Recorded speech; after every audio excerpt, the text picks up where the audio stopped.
You have probably met someone who does not seem that special, not more talented than you, not better educated, not working harder, and yet somehow, quietly, they are building wealth while you are standing still.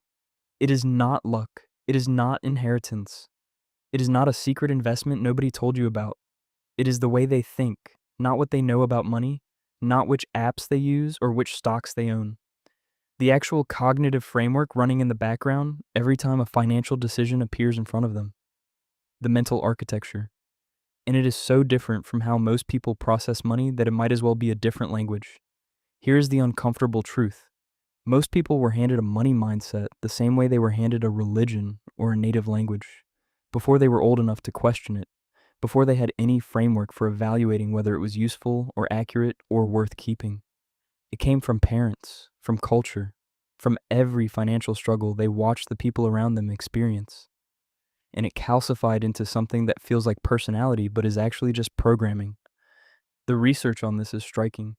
In 2019, Sarah Stanley Fallaw, a behavioral researcher and author, published findings from one of the most detailed studies ever conducted on how wealthy individuals actually think and behave.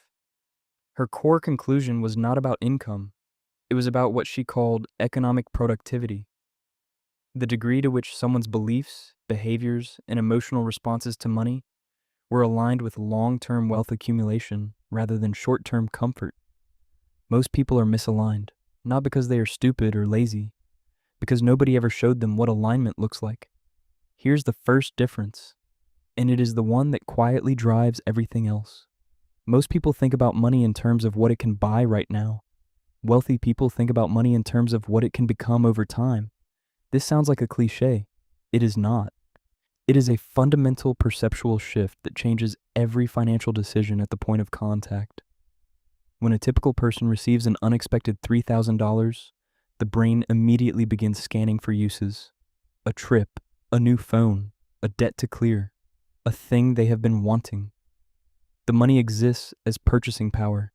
Its job is to convert into something tangible and immediate. When a wealth-oriented thinker receives the same $3,000, the first question is not what can I buy? The first question is what can this become? At 7% average annual return over 30 years, $3,000 becomes approximately $23,000. That mental calculation does not require a spreadsheet. It becomes automatic, reflexive. The money is not $3,000, it is $23,000 in waiting. Thomas Stanley, who spent decades studying the habits of wealthy Americans before his death, and whose work was later continued by his daughter Sarah, found that the single most consistent behavioral trait among first-generation millionaires was not a high income. It was the consistent, almost compulsive habit of asking one question before every financial outflow. Is this moving me forward or holding me still? Not is this a good deal? Not can I afford this? Is this moving me forward? That question reframes every purchase, every subscription, every upgrade, every impulse buy. Not as a moral judgment, as a directional one. Here's the second difference: the relationship with risk. Most people are trained to avoid risk. This is the message embedded in nearly every piece of conventional financial advice handed down through families and schools and culture. Save your money. Be careful. Do not gamble. Do not lose what you have. This is loss aversion, institutionalized, passed down as wisdom. And for a world where survival was the goal and resources were scarce, it was wisdom.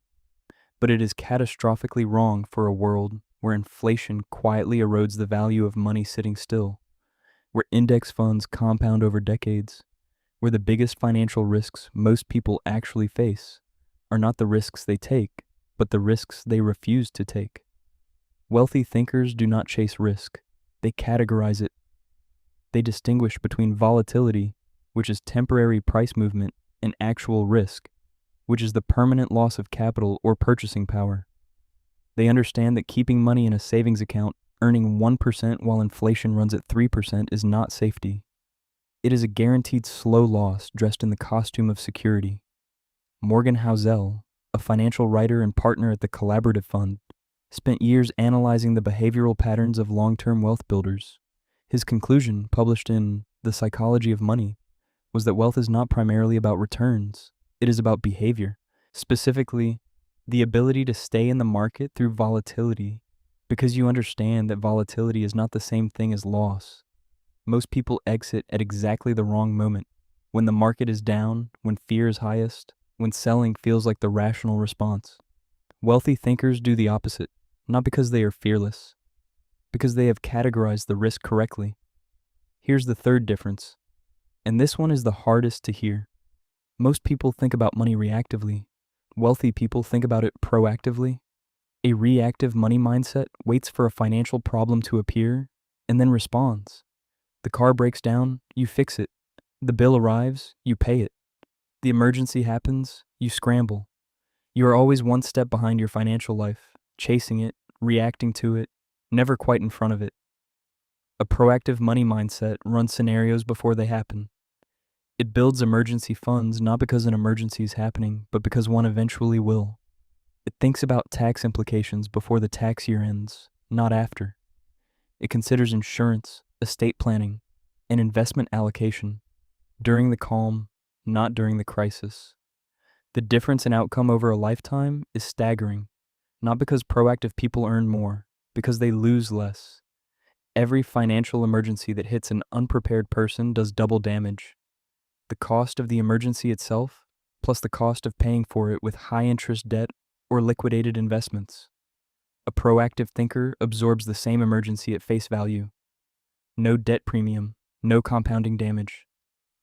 Behavioral economist Annamaria Lusardi at George Washington University has spent decades studying financial literacy and planning behavior.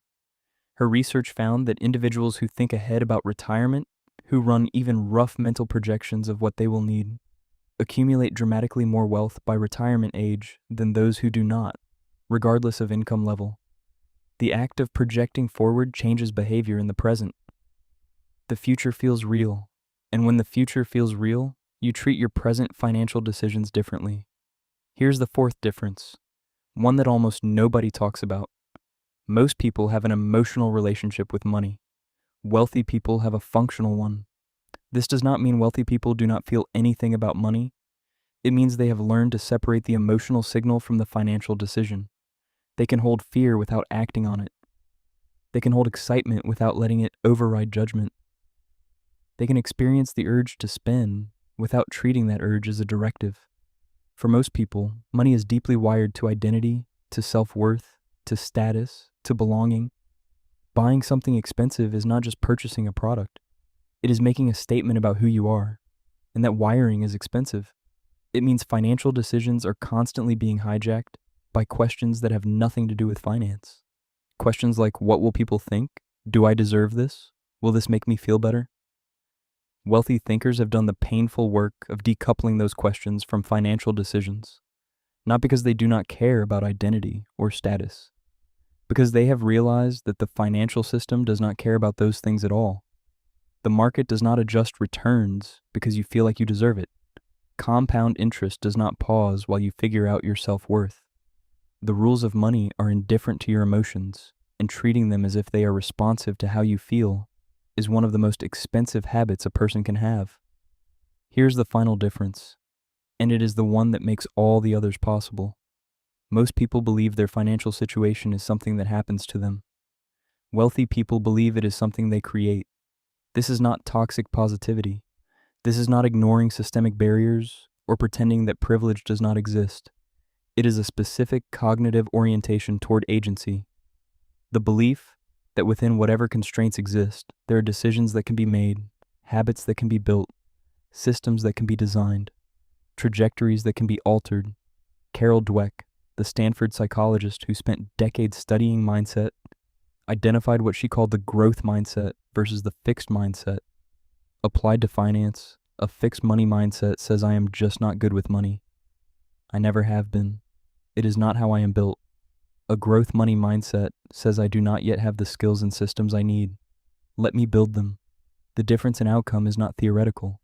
In study after study, people with an internal locus of control over their finances, the belief that their choices matter, make measurably better financial decisions, save more consistently, carry less high-interest debt, and recover faster from financial setbacks.